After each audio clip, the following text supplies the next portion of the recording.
It was 11:45 p.m., and Sarah still hadn't come home. I paced the living room, glancing at my phone every few minutes, waiting for a message, anything to explain why she hadn't texted. She was supposed to be back by 10, but I hadn't heard a peep since she left around 7 for that work dinner. Normally, I wouldn't think twice about it. Late meetings and last-minute client events came with the territory of her job, but tonight something felt off. I tried calling her twice. Both times it rang through to voicemail. "Hey, babe, just checking in," I said during the second voicemail. "Let me know when you're heading home." I hung up and tossed my phone onto the couch. A knot was tightening in my stomach. Maybe I was being paranoid. Maybe she had gotten caught up in conversation with clients, her phone on silent in her bag, oblivious to the time. That happened, right? I kept telling myself that, but the unease kept growing. I flopped onto the couch, picking up my phone again, mindlessly scrolling through social media as a distraction. Instagram had never been my favorite, but in moments like this, it was a lifeline to pass the time.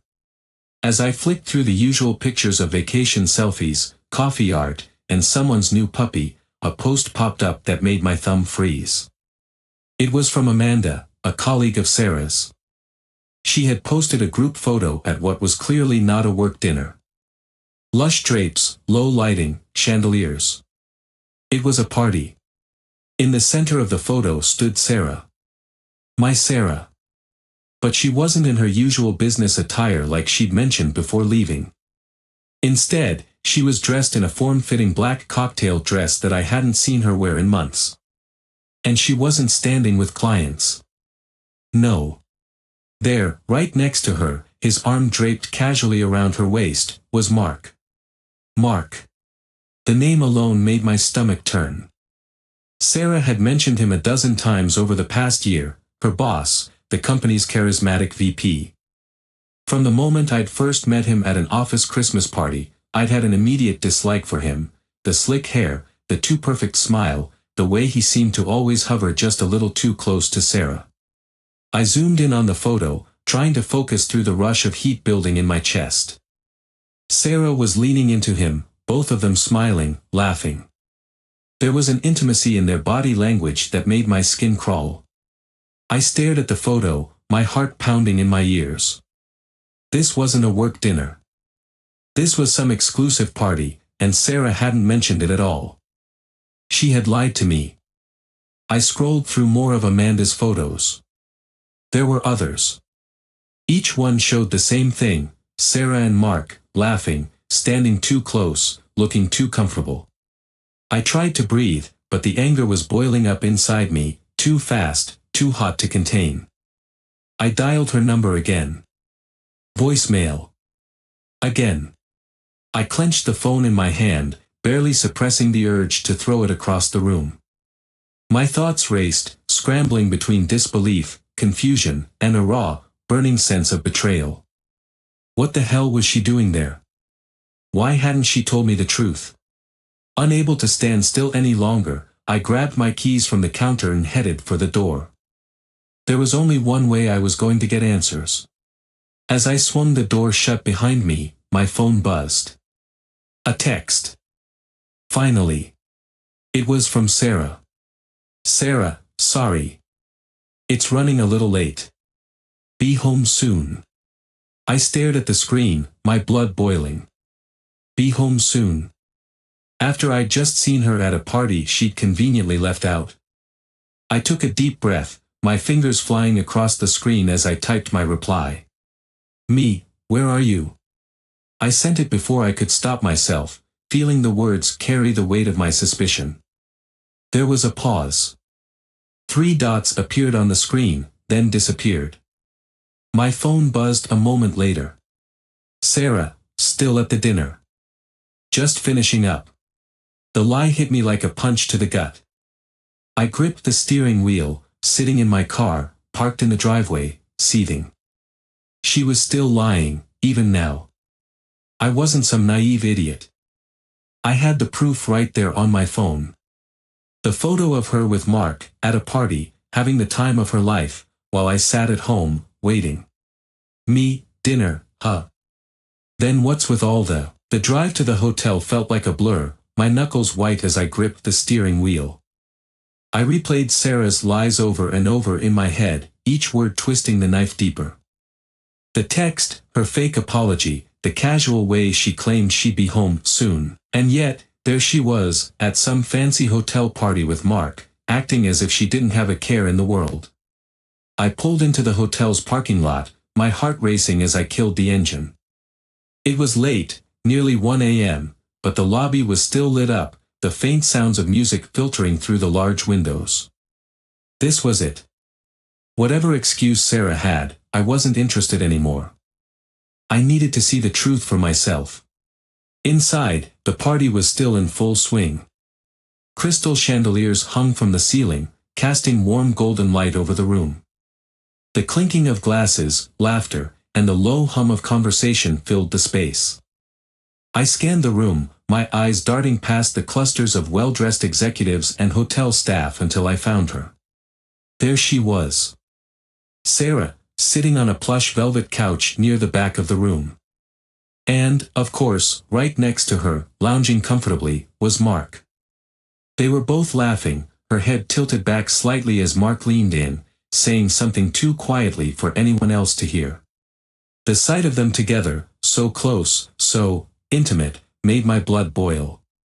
I strode through the room, barely registering the looks from the other partygoers. My heart pounded louder with every step. I wasn't thinking anymore, just acting, fueled by a raw, burning sense of betrayal that had been building for hours. "Sarah," I called out, my voice cutting through the noise. Her laughter died instantly, her head snapping toward me. Mark looked up, his smug smile fading as he registered the storm in my expression. Sarah stood abruptly, knocking her drink off the table. The glass shattered on the floor, but she barely noticed. What are you doing here?" she stammered, her voice shaking. She looked around nervously, as if hoping the crowd hadn't noticed the sudden tension. But they had. Eyes turned toward us, whispers spreading like wildfire. "I could ask you the same thing," I said, my voice cold, barely controlled. "Because last I checked, you were at a work dinner." "This doesn't look like dinner to me." Sarah's face went pale. She glanced at Mark, who shifted uncomfortably in his seat. His usual cocky demeanor had slipped, replaced by something like fear, or maybe just irritation that his night was being interrupted. I was going to tell you," she said, her voice barely above a whisper. "It's not what it looks like, I swear." I felt a bitter laugh rise in my throat. "Not what it looks like? Then what is it, Sarah? Because from where I'm standing, it looks like you've been lying to me all night." Mark stood then, raising his hands in a pathetic attempt to defuse the situation.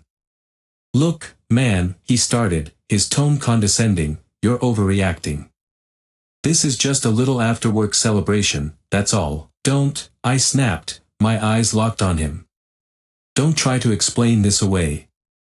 I've seen enough." He opened his mouth, but I wasn't done. I turned back to Sarah, my voice dropping to a dangerous whisper. "You lied to me, Sarah." "Why? You could have just told me the truth." "But instead, I had to find out through some random Instagram post that you were here, with him." "I didn't want to upset you," she blurted out, tears welling up in her eyes. "I knew you'd get the wrong idea." "The wrong idea?" I repeated, incredulous. "What's the right idea, then?" "Because you didn't come home, you didn't answer my calls, and now I find you with Mark, laughing, drinking, looking way too comfortable." "It's not like that," Sarah cried, stepping forward. "I swear, nothing's going on between us." But I had already seen enough. The way she stood close to Mark, the laughter they shared, none of it was innocent. The details of their relationship, whatever it was, didn't matter anymore. The trust was gone. "I'm done, Sarah," I said, my voice flat. "You can stay here with Mark for all I care." Before she could respond, I turned and headed for the exit. I could hear her calling after me, her voice choked with desperation. "Wait, please, just let me explain." But I didn't turn back. I couldn't. The image of her with Mark was burned into my mind, and no excuse or explanation could erase it. As I pushed open the hotel doors and stepped into the cold night air, my phone buzzed in my pocket. I pulled it out, already knowing who it was. "Sarah, please don't leave like this. Let's talk." I stared at the message for a long moment, my thumb hovering over the screen. But what was there left to say? She'd lied. She'd betrayed me, even if she didn't see it that way. And now, the only thing I felt was anger. I shoved the phone back into my pocket and walked toward my car. The night was cold, the streets quiet, but my mind was buzzing with thoughts, dark, vengeful thoughts. This wasn't over. Mark had gotten too comfortable, thinking he could play with my marriage and get away with it. But he was about to find out that I wasn't someone to cross. As I drove away from the hotel, a plan began to take shape. I wasn't going to let this slide. If they thought they could keep me in the dark, I'd show them just how much I'd learned to navigate it. This wasn't just about Sarah anymore. Mark had made himself part of this, and I was going to make sure he paid the price for it.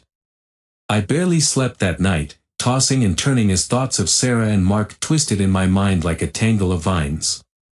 Every time I closed my eyes, I saw their faces, her laughing, so carefree, and him leaning in close, all smug and self-assured. The betrayal was a bitter taste in my mouth, one that wouldn't wash away easily. I had to do something about it. By morning, I was determined. I needed a plan, something that would not only expose their betrayal but also ensure that Mark would feel the consequences of his actions.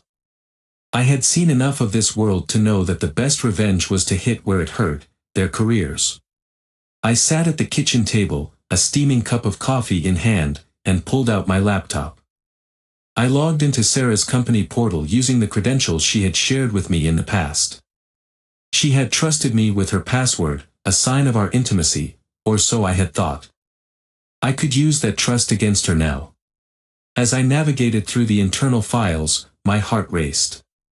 The company's documents were filled with reports, financial statements, and ethical guidelines that Mark had no doubt overlooked in his quest for personal gain. The more I scrolled, the more I realized just how much leverage I had.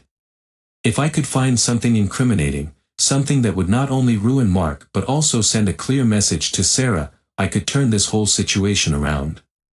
Just then, my phone buzzed. It was a message from Jessica, my closest ally and an old friend who knew the ins and outs of corporate ethics. "Jessica, hey. You around today? Need to chat." I hesitated but quickly replied. "Me, yeah, at home.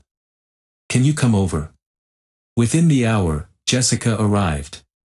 She walked in, her dark curls bouncing as she moved.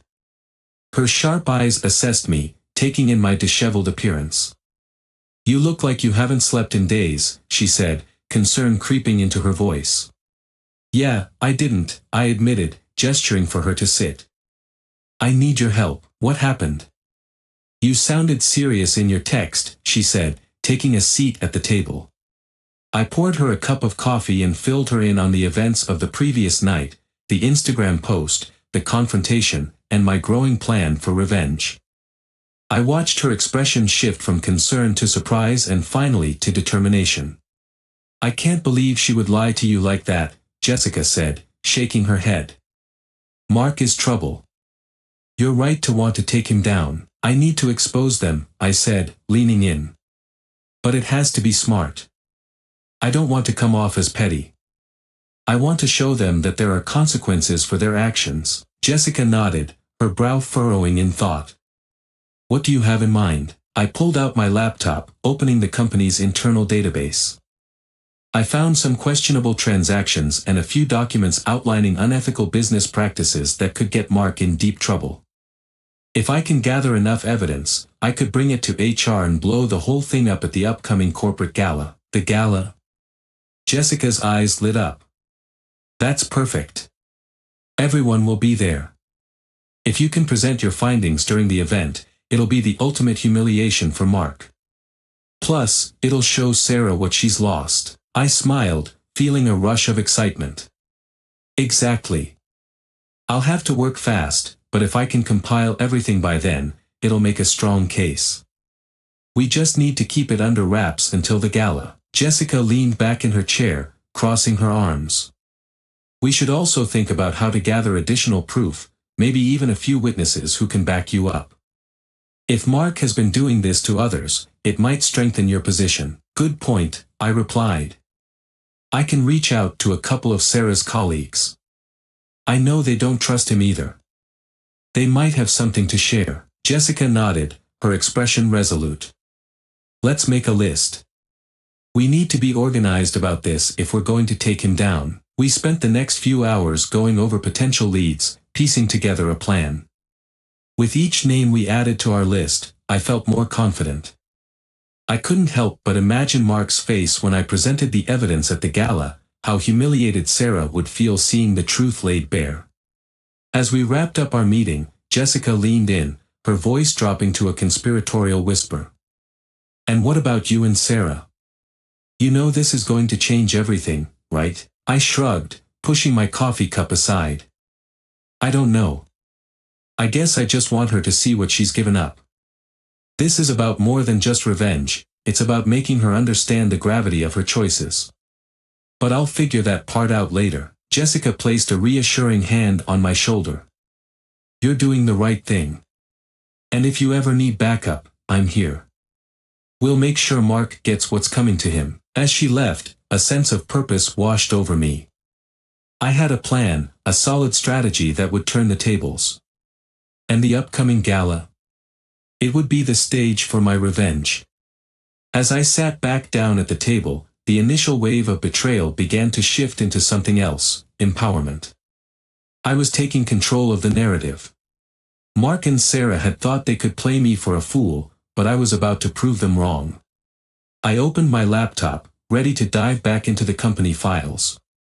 I had work to do, and I was going to make sure that by the time the gala rolled around, the truth would come crashing down on them both. The day of the corporate gala arrived, cloaked in an air of elegance and excitement. The venue, an extravagant hotel ballroom adorned with twinkling lights and lavish decorations, was filled with the city's elite, all sipping champagne and mingling. I had spent the last few weeks preparing for this moment, meticulously gathering evidence against Mark and ensuring I had a solid plan for the reveal. As I stepped into the grand ballroom, I felt a mix of nerves and determination. The music pulsed through the air, and laughter echoed off the high ceilings. I spotted Jessica across the room, her eyes scanning for me. I made my way over to her, adjusting my tie and forcing a smile, despite the anxiety churning in my stomach. Are you ready for this? Jessica asked, her voice barely rising above the music. She looked stunning in her fitted black dress, her hair cascading over one shoulder. As ready as I'll ever be, I replied, taking a deep breath.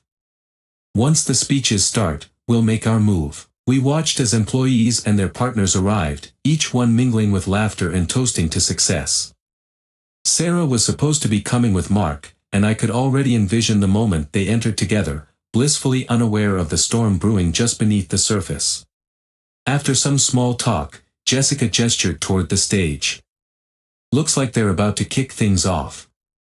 You have your speech ready? Just a few key points in my head, I said, my heart racing. I'll play it by ear. The goal is to keep it brief but impactful. The lights dimmed, and the MC stepped onto the stage, microphone in hand. Ladies and gentlemen, thank you all for joining us tonight for this special occasion. We have some exciting awards to give out, and of course, we want to take a moment to celebrate our wonderful team. The crowd erupted in applause, and I forced myself to focus, pushing my anxiety aside. The MC continued, introducing various speakers from the company who praised Mark's leadership. I caught sight of Sarah chatting with a few colleagues, her laughter ringing out like a bell, and for a moment, the bitterness surged back. Are you okay? Jessica asked, noticing my expression. Yeah, just, seeing her like that, I admitted, my voice tight. It's infuriating, stay focused. You're about to take control of this narrative, Jessica reminded me, giving my shoulder a reassuring squeeze. As the award segment wrapped up, the MC announced, "Now, we have a special presentation from one of our own. Please welcome our senior analyst, David." That was my cue. I felt my pulse quicken, and I moved toward the stage. The spotlight washed over me as I took the microphone. "Thank you," I began, my voice steady despite the nerves. "I appreciate the warm welcome. As we celebrate our successes tonight, I think it's also important to address the values that underpin our work. Integrity, honesty, and transparency are fundamental to our business, and it's crucial that we uphold them at all costs." Whispers rippled through the crowd, and I noticed Sarah's gaze shifting toward me, her smile fading as she sensed the tension. "I'm here tonight to discuss something that has come to my attention, practices that not only jeopardize our company's reputation but also affect all of us as employees," I continued, glancing at Mark, who was sitting at the front table with an uneasy expression. "It's not just about numbers, it's about ethics." The room fell silent, and I could feel the weight of my words hanging in the air. "Recently, I uncovered some documents that reveal unethical practices being overlooked by management. It's about time we hold each other accountable." "David, what are you talking about?" Mark interjected, trying to maintain his composure. "This isn't a place for this." "On the contrary, Mark," I shot back, my confidence growing. "This is exactly the place for it. I have evidence of your misconduct that compromises the integrity of this company." Gasps filled the room, and I pulled out a flash drive from my pocket, holding it up like a trophy. "I have copies of financial reports that show significant discrepancies, as well as testimonies from employees who have been silenced." "Are you serious?" Sarah whispered, shock written all over her face. She looked around, her eyes darting from Mark to the crowd, as the tension escalated. "David, this is ridiculous!" Mark exclaimed, rising from his seat, his face flushed with anger. "You have no right to do this here." "Maybe I do," I replied, my voice unwavering. "It's time the truth came out, and if that means ruining your precious evening, then so be it. You've put your ambition above everything, including the well-being of your employees." I could see the realization dawning on the faces of the audience as they started to grasp the gravity of the situation. I turned to Jessica, who was watching intently, ready to support me in this fight. "Let me remind everyone that while we're all here to celebrate our successes, we must not ignore the cracks forming beneath the surface. I will not stand by while you exploit this company for personal gain." I took a deep breath, then continued, "I've also compiled a dossier of evidence that will be shared with HR and, if necessary, legal authorities. I'm ready to fight for what's right, and I hope you will all join me." As murmurs spread throughout the crowd, Mark's face twisted in anger and desperation. "You think this will go unpunished? You're making a big mistake, David." "Maybe so, but I'd rather stand for what's right than remain silent while you manipulate those around you," I replied, my voice rising above the growing clamor. "You've betrayed not just me but everyone in this room." Before I could say more, Sarah stood, her face pale. "David, stop. This isn't the way to handle this." Her voice wavered, and I could see the panic in her eyes. "It is exactly the way to handle it, Sarah. You've made your choices. Now, you need to face the consequences." Mark's demeanor shifted, turning to Sarah with a scowl. "What's going on here? Are you involved in this?" "Mark, please," Sarah pleaded, her voice breaking. "This isn't about us. You're making a mistake." "No, Sarah, I'm done making mistakes. You chose to be with him, and now you have to live with that choice," I replied, my heart pounding in my chest. The tension was palpable as I stood before them, the evidence of their betrayal hanging in the air like a storm cloud ready to burst. This is the truth, and it's time everyone knows it. If you're not part of the solution, then you're part of the problem. As I stepped back from the microphone, applause erupted from the crowd, echoing around the ballroom. People were beginning to stand, voicing their support, while Mark's face turned an alarming shade of red. "David, we need to talk," he muttered, fury simmering just beneath the surface. I turned away, heart racing, and sought out Jessica, who stood by with a proud smile. "You did it," she exclaimed, her eyes sparkling. "That was incredible. I just hope it's enough," I replied, my mind racing. The gala was no longer a celebration, it had transformed into a battleground, and I was ready to fight. I had reclaimed my voice, and in doing so, I had taken back my power. I looked at Sarah one last time, her face etched with regret and shock, and I knew that this was only the beginning of a new chapter, one where I would define my own future, free from the chains of betrayal.